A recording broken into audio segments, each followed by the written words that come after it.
ሰላም ጤና ይስጥልን ክቡራን የቻናላችን ቤተሰቦች፣ ዛሬ በመላው ዓለም የመገናኛ ብዙሃን አርዕስት ሆኖ የሰነበተውና የመካከለኛው ምስራቅን ብቻ ሳይሆን የጠቅላላውን ዓለም የወደፊት ዕጣ ፈንታ ሊቀይር የሚችል እጅግ አደገኛ መረጃ ይዘንላችሁ ቀርበናል። ሩሲያ በእስራኤል ላይ ኢራን ለምትሰነዝረው ጥቃት መጋጠሚያዎችን አሳልፋ ሰጠች የሚለው ዜና ዓለምን እያናወጠ ይገኛል። ይህ ተራ ወታደራዊ ትብብር አይደለም። ይህ ቭላድሚር ፑቲን በእስራኤል ላይ የከፈቱት ሚስጥራዊ ጦርነት ማሳያ ነው ተብሏል። እንደ እስራኤል የደህንነት ምንጮች እና እንደ ዩክሬን የስለላ ድርጅቶች ገለጻ ከሆነ ሞስኮ በእስራኤል ምድር የሚገኙ 55 እጅግ ስሱ የሆኑ የኢነርጂ መሰረተ ልማቶችን ለቴህራን አሳልፋ ሰጥታለች ተብሏል።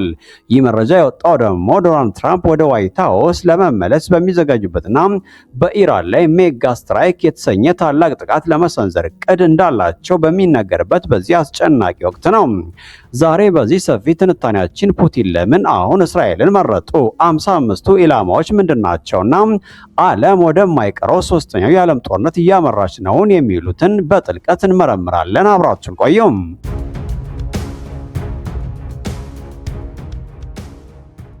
ወደ ዋናው ጉዳይ ስንገባ ሩሲያ ለኢራን ሰጠች የተባለው መረጃ ክብደት ምን ያህል እንደሆነ መገንዘብ ያስፈልጋል። እነዚህ 56 የኢነርጂ ተቋማት ተራ ኤሌክትሪክ ጣቢያዎች አይደሉም። በእስራኤል የኢኮኖሚና የደህንነት መዋቅር ውስጥ እንደ ልብ የሚቆጠሩ የጋዝ ማጣሪያዎች፣ የባህር ውስጥ የኃይል መስመሮችና የኤሌክትሪክ ማመንጫዎች ናቸው። ሩሲያ እነዚህን መረጃዎች የሰጠችው በራሷ እጅግ በረቀቁ የኮስሞስ ሳተላይቶች አማካይነት በዝርዝር በመቃኘት እንደሆነ ይገመታል።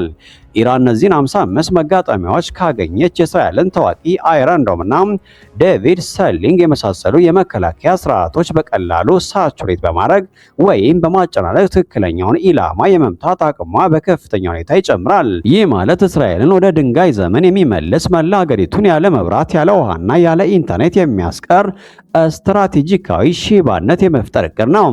ይህ የፑቲን ማስተር ፕላን አካል ነው ተብሎ የሚታመነው በምዕራባውያን ላይ ከፍተኛ የኢነርጂ ዋጋ ቀውስ ለመፍጠርና በእስራኤል በኩል የሚመጣውን ጫና ለመቀልበስ የታሰበ ነው ተብሏል።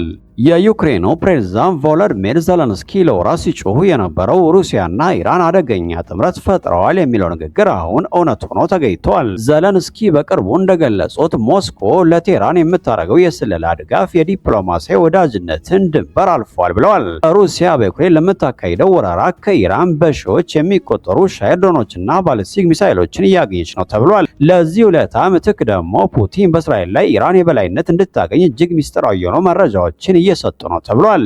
ይህ የጥቅም ልውውጥ ዓለምን በሁለት ጎራ ከፍሎታል። በአንድ በኩል ሩሲያ ኢራንና ሰሜን ኮሪያ ያቀፈው ዘንግ፣ በሌላ በኩል ደግሞ እስራኤል ዩክሬንና ምዕራባውያንን ያቀፈው ጎራ። ፑቲን በመካከለኛው ምስራቅ እሳት በመለኮስ አሜሪካ ለዩክሬን የምታደርገውን ወታደራዊ ድጋፍ እንድታቆም ወይም እንድትቀንስ ለማድረግ ፈልገዋል። የቼዝ ጨዋታ ይመስላል። ፑቲን በኪየቭ ድል ለማግኘት ሲሉ ቴል አቪቭን መስዋዕት ለማድረግ መወሰናቸውን ያሳያል። በዚህ ሁሉ ውጥረት መካከል ትልቁን ድርሻ የሚይዘው የዶናልድ ትራምፕ መመለስ ነው። ትራምፕ በምርጫ ቅስቀሳቸው ወቅትም ሆነ አሁን ባሉ ሪፖርቶች በኢራን ላይ ያላቸው አቋም ከፍተኛ ጫና የሚል ነው። አሁን እየወጡ ያሉ መረጃዎች እንደሚጠቁሙት ትራምፕ የኢራንን የኒውክሌር ፕሮግራም በኃይል ለማቆም የሚያስችል ሜጋ ስትራይክ የተሰኘ ግዙፍ ወታደራዊ እቅድ እያዘጋጁ ነው። ይህ እቅድ የኢራንን ዋና ዋና የነዳጅ ማውጫዎች፣ የሚሳኤል ማምረቻዎችና የመሪዎቹን ምሽጎች ኢላማ ያደረገ ነው። ታዲያ ሩሲያ በእስራኤል ላይ መረጃ መስጠቷ ትራምፕን እጃቸውን ከኢራን ላይ አንሱ ለማለት የታለመ ማስጠንቀቂያ ነው ወይስ ፑቲን እና ትራምፕ ፊት ለፊት ወደሚጋጩበት ትልቅ ጦርነት እያመራን ነው? ክሬምሊን መካከለኛው ምስራቅ በእሳት እየነደደ ነው ሲሉ ማስጠንቀቁ ሩሲያ ለኢራን ስትል ቀጥተኛ ወታደራዊ ጣልቃ ገብነት ለማድረግ መዘጋጀቷን ሊያሳይ ይችላል። ይህ ሁኔታ ደግሞ በታሪክ ታይቶ የማይታወቅ በሁለቱ የኒውክሌር ሀያላን ሀገራት መካከል ያለውን ፍጥጫ ያባብሰዋል። ጥያቄው አሁን ያለው ግጭቱ በውክልና ጦርነት ብቻ ይቀጥላል ወይስ ወደ ቀጥተኛ ግጭት ያመራል የሚለው ነው። ሩሲያ እስካሁን ድረስ በዲፕሎማሲው ረገድ ኢራንን ስትደግፍ ቆይታለች። አሁን ግን የስለላ መረጃና የኢላማ መገጣጠሚያዎችን መስጠቷ እንደ ወታደራዊ ተሳትፎ ነው የሚቆጠረው። እስራኤል ይህንን መረጃ እንደ ቀጥተኛ ጥቃት ልትቆጥረው ትችላለች። የሞስኮና የቴል አቪቭ ግንኙነት ለዓመታት በጥንቃቄ ሲያዝ የነበረ ቢሆንም አሁን ግን ያ ግንኙነት ማብቂያው ላይ የደረሰ ይመስላል።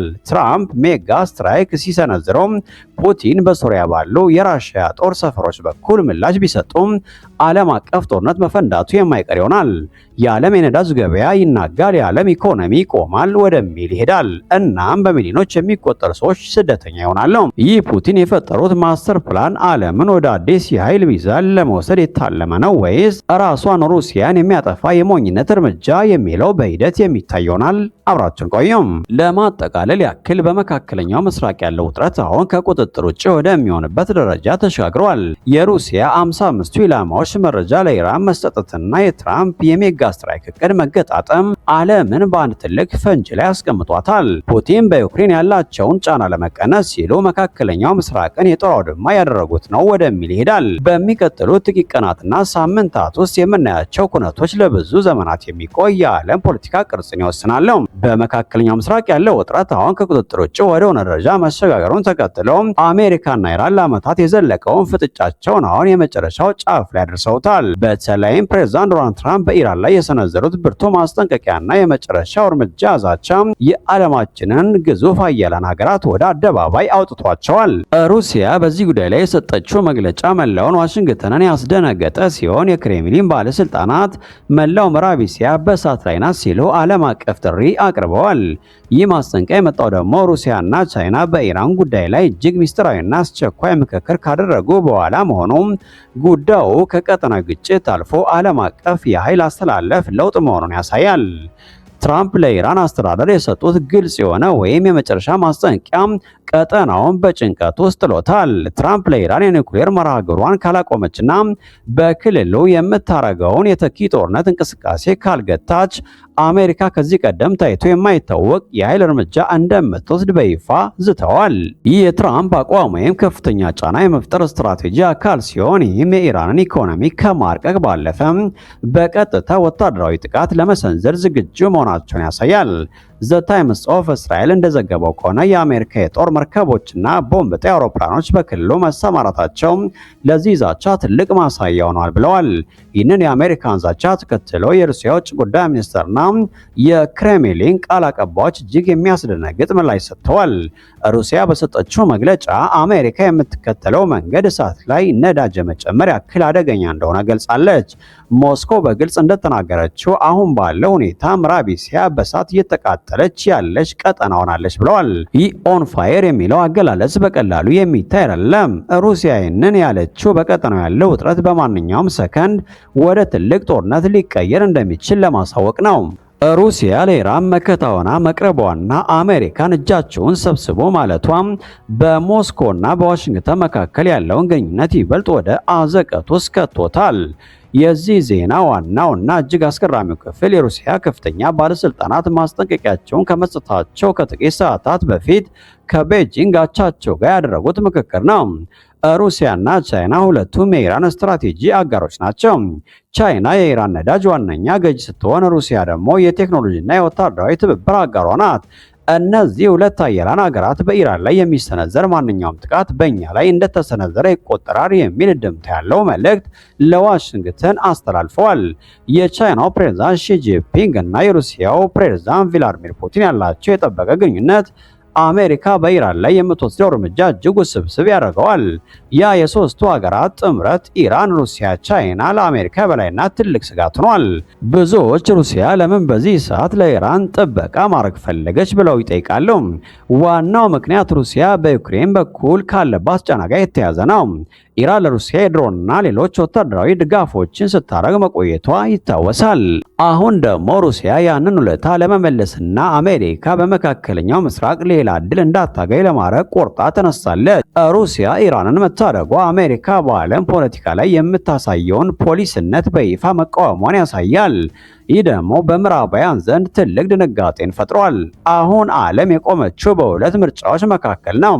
ወይም አሜሪካ የሩሲያና የቻይናን ማስጠንቀቂያ ሰምታ ወደ ዲፕሎማሲ ንግግር ትመለሳለች፣ ወይም ደግሞ ዶናልድ ትራምፕ ዛቻቸውን ወደ ተግባር በመለወጥ መላውን ዓለም ወደማይቀረው ቀውስ ይከቱታል።